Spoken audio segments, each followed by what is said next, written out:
Hi, this is Jason in Jason's Jungle.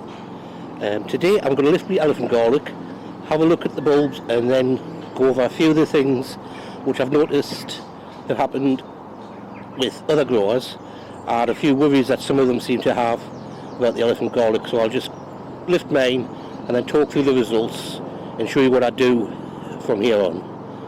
Okay, so let's do that now. When it comes to lifting your elephant garlic, don't just pull it up. For one, that could snap the stems and interfere with it drying and storing, but the other is at the bottom of the bulbs you will get little bulblets called corms. So either use a hand fork, keep it a bit away from the plant to try and loosen it, or get a digging fork and pull it up that way. So there, oh, that's a nice size, but there's an issue with this which I can see straight away. This hasn't split. Now first of all, let's look at it. You've got all these little corms going on the bottom. These are not normal. It always goes these. It's not something wrong. It's a standard way that it reproduces. Because if something digs the main bulb up, then these are a way of scattering and prolonging the life of the plant and propagating. So if you've got them, I've got a slug here, if you've got them, don't worry about it. Just try and get them all out the ground, because they will come back. Maybe it's not this year, maybe it's not next year, maybe it's in a couple of years time. I still have them going back from where I had elephant garlic 3 years ago. But what you can see here, first of all, is it hasn't formed cloves, it's just one big monobulb.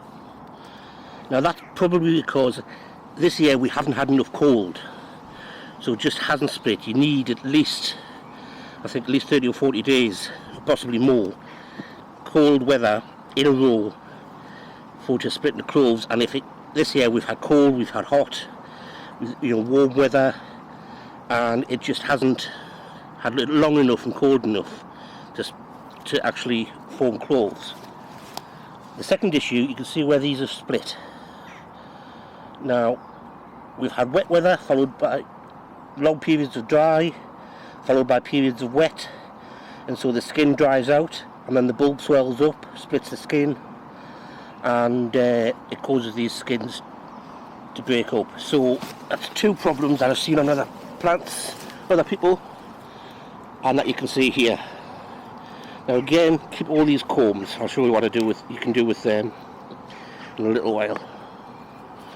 But I think it's down to the moisture in the soil that it's split on the skin, and I think it's down to the fact that we haven't had enough cold, so which is why it's formed a monobulb.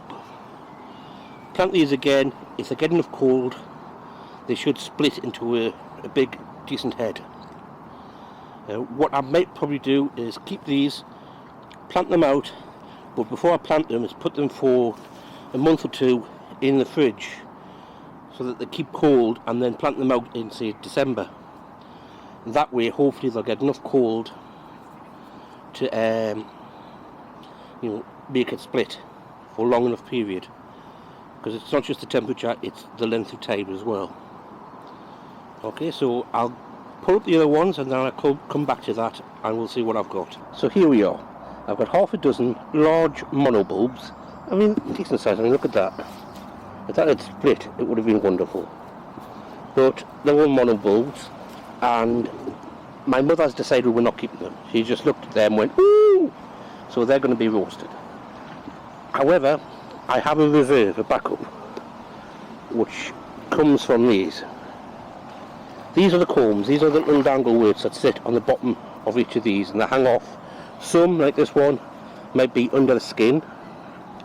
Others might be hanging off of these roots, and these are the last effort of survival. If these are planted straight away, they might grow this year, but they could still actually go dormant for a year or two. Now last year I didn't plant all of them, and I left some in my garage, and those ones, if I just get them, are here, and they have a hard waterproof casing. Now inside here if I was to split this open, which I'm not going to because I want to replant these, it's actually still viable. You've still got the moist germ inside, and once this shell breaks down, which could take quite a while, they can regerminate. So I'm going to plant these up at the top. What I have is an area where I just throw these things in and let them fend for themselves. And what happens is when you plant one of these, that one there seems to be made up of about 3 or 4 of them. When you plant one of these, that will grow, and in a year it'll produce this. So it's a monobulb. See the size of that. It looks small when you compare it to these, but if you compare it, they grow up to the size of a regular garlic head. So that's grown in a year from one of these, and this, if it gets to the cold, should then grow into a large head like these, possibly larger, but it'll grow and split if it gets too cold. So the problem with these is they didn't have enough cold this year. It hasn't been that cold a winter. As I said, I had a lot of these planted out in the back, just thrown down, and there's still quite a few of these left that haven't germinated. But if we look over here, you can see I've got loads of monobulbs, and these will be my seed stock this year. So I'll dry these out and I'll plant these out to give us next year's harvest, and there's lots there. I'll count them out later on. I'll write down underneath how many I've got. But what I'm doing with these this year, this is this year's stock of corms. Instead of throwing them into just a patch, I'm actually going to plant these into modules and see if any of them will how many of them germinate this year. Those I'll plant out to get rounds for next year, and the rest I'll dump back into the backup patch. But as I said, last couple of years I've been putting them in, and I've got quite a few rounds that can be used as seeds for this year. And hopefully, if I put them in the fridge, not the freezer, put them in the fridge for a month or so, maybe more, and plant them out around December, they will get the vernalisation that they need to cause them to split into cloves.